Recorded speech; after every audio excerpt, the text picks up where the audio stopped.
You may remember him as the host of The Late Late Show, and you've also seen him host game shows, and he's in movies, and he was on The Drew Carey Show. Now, it's your chance to see him in person doing his show at the Music Hall in Detroit. He actually won a Peabody Award during his work on The Late Late Show in 2009, 2 Emmy Awards, and he's been nominated for a Grammy 3 times. Ladies and gentlemen, it's the one, the only, Craig Ferguson. Hey, Craig. Hey, Jason, how are you, pal?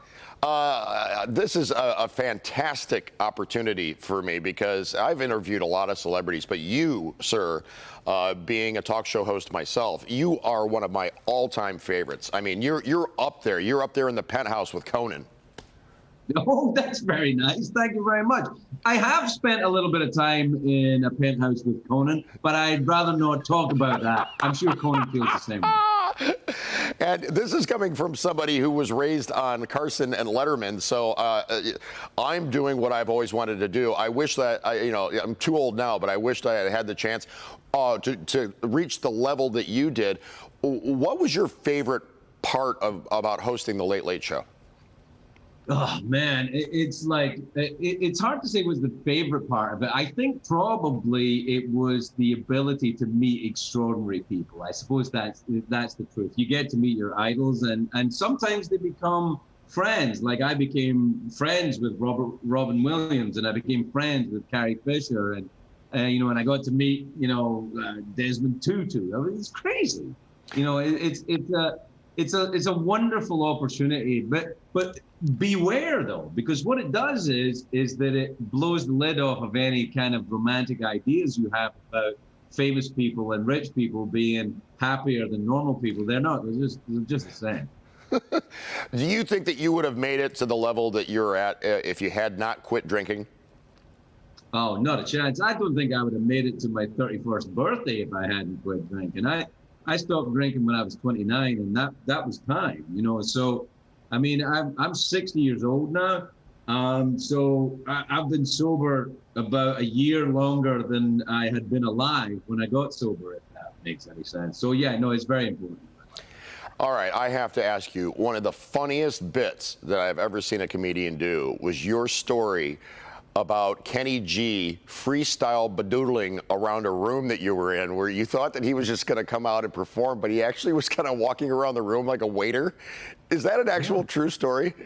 Yeah, 100%. It was actually a birthday party that I went to in Malibu. It was I won't tell you whose party it was, but it was a big movie star, and obviously very wealthy. So they had Kenny G just walking around but instead of having crudités, he was padoodle-doodling at people. It was weird, man. I mean, I can't believe it. Anybody watching right now, you have to look up on YouTube Craig Ferguson talking about Kenny G wandering around a birthday party just badoodling, I think is the word you used.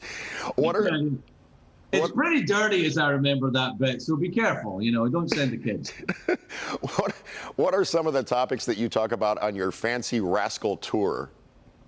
It's a good question. I'll get a firmer idea about 5 minutes before I hit the stage, but I talk about the usual things, getting older and horrible illnesses that have happened to me, and stuff that Americans like stories about growing up in Scotland and getting drunk in the wrong place at the wrong time. So, comedians are famous for either being rivals with or hanging out with other comedians and, talking comedy nonstop. Yeah. Among the comedians that are kind of leading the charge these days, like John Mulaney, Sebastian Maniscalco, Jim Gaffigan, Bill Burr, do you have a comedian who's either a friend or foe or just a favorite of yours? No, I tend not to hang out with a lot of comedians, but I live in rural Scotland most of the year, so there's not a lot of them here. Gaffigan I've known forever, and he's a wonderful guy. And I don't know a lot of the younger guys because I wouldn't. There's a lot of look. If anyone that you mentioned, as soon as you've heard of someone, they're good, because there's a lot of comics out there who are, if they're not good, you haven't heard of them. Real quick before we go, what happened to your puppet sidekick from The Late Late Show? Where did that prop go? What, Geoff Peterson? Yeah. Yeah, he's still around. He's in my den, and sometimes I I think I'll turn him on, and see what he has to say about things. And then I think, nah. All right, Craig, I'm told in my ear that is our time. Thank you so much for the time today. We appreciate it. This was a real honor for me. Come on now. It was great to talk to you. Thanks, man. All right, Craig will be at the Music Hall this Friday night at 8. Tickets are available online.